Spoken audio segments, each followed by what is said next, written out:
Efo Riro has been one of the most popular Yoruba dish, which is made from vegetable, palm oil, stockfish, snail, or any type of combination you want to add into it, any type of meat. So hi guys, welcome back to this channel. Today we are going to be making Efo Riro, which is also called vegetable soup. And before we get started, for my new subscriber, thank you very much for clicking the subscribe button. Make sure you click on that. You don't want to miss any new recipe which drops every Monday and Friday.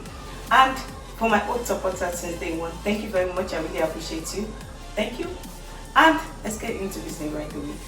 And what I'm going to be doing first is I have my pot on the fire, and then I'm going to be pouring my palm oil. The pot is already dried up and heated up. I'm going to be pouring my palm oil, and make sure you use a very good palm oil, guys. So I just recently got this, and I will be trying it out to see if I actually like it or not. So let's go ahead and pour the palm oil, and make sure the palm oil is going to be enough for what you're going to be paying. Too much of palm oil is not really good, and less palm oil is not good also. Okay, and then we're just going to allow this to get heated up. Okay, so after 2 to 3 minutes of bleaching the palm oil, I'm going to be adding my onions. I really love onions. And guys, I'm going to tell you a very interesting story. When I was young, I never liked onions. I never liked them. But now I tend to eat it a lot in my food. If I don't put onion in my food, I'm not going to be eating it. And if you know me well, you know I really love spicy food. So give this a quick stir, guys. The smell already, okay. Don't let us be ridiculous, but this smells so good already. Give this a quick stir, and then I'm going to be adding my fish. You know, I said earlier you can make it with a combination of fish, palm oil, and all sorts of vegetable you want to use. So I have my fish here. Instead of me using stockfish, I'm going to be trying a dried fish, and I already soak them out before using them, and I already washed them well. Allow this to fry about 1 to 2 minutes, and then I'm going to be adding my pepper inside this. For the pepper, I have a mixture of bell pepper, I have shepherd pepper inside, I have scotch bonnet, I have onions and garlic, and I have a little water. And when you're blending your pepper, make sure you use less water. It makes it easier for you instead of boiling, because I know a lot of people actually boil their pepper before using it. I also used that method before, but now I just feel like instead of me using a lot of water and boiling it, wasting of gas, I could just blend my pepper with a little water, so it makes sure it's really perfect for my vegetable. So give this a quick stir.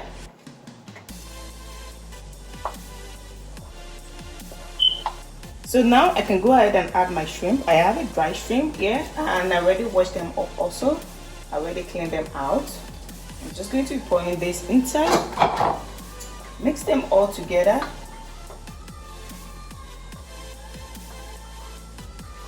I have my locust beans. It's also called Iru. Make sure it's washed because they always have stones sometimes.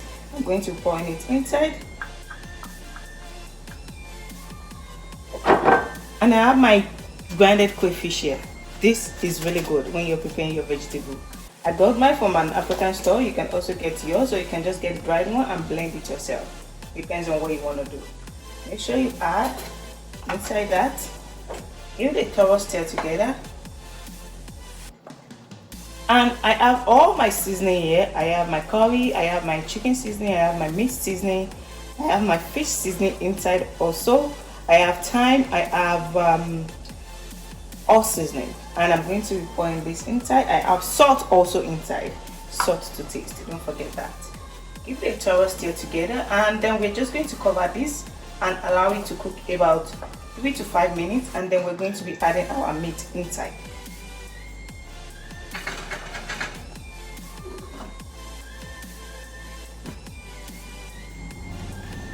Okay, so now I'm just going to open this. Wow, this smells so good right now. Okay, and then now we can go ahead and add our stock meat. I have my cow feet, I have goat meat, and I'm just going to pour this inside.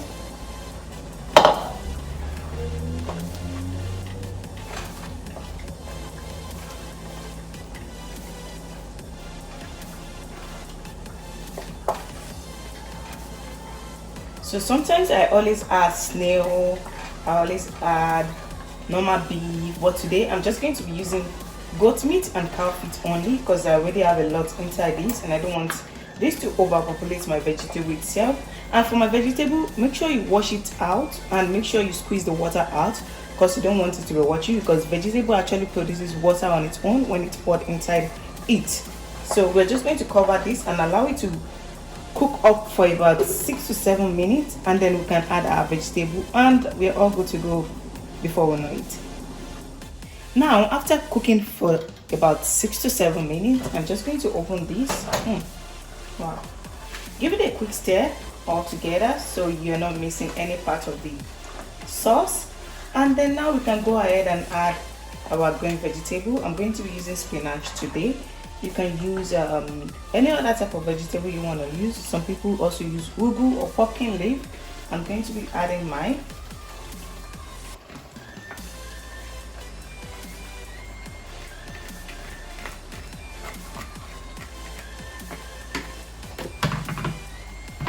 And then you're just going to mix this all together, and make sure you reduce your heat at this moment, because I don't really want to cook the spinach. I'm just going to allow this to simmer off for about 3 to 5 minutes, and then our vegetable is all done.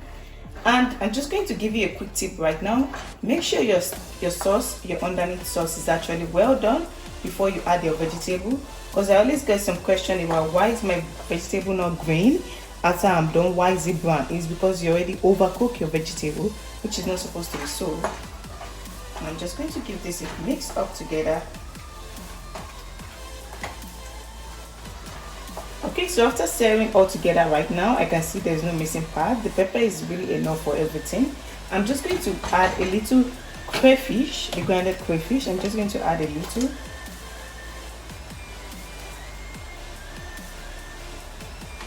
And I'm going to cover this and let it simmer for 3 to 5 minutes, and then we are all done. And this has to be on low heat. Perfect. Okay, so after waiting for this to simmer about 2 to 3 minutes, this is what I have all together as my vegetable, like dice. See the color? It looks, oh my god, I don't know what to say. So I'm going to pair this with fufu like I said earlier. I'm just going to give this a quick stir, and then we're just going to get this served, and we're going to see what we have all together.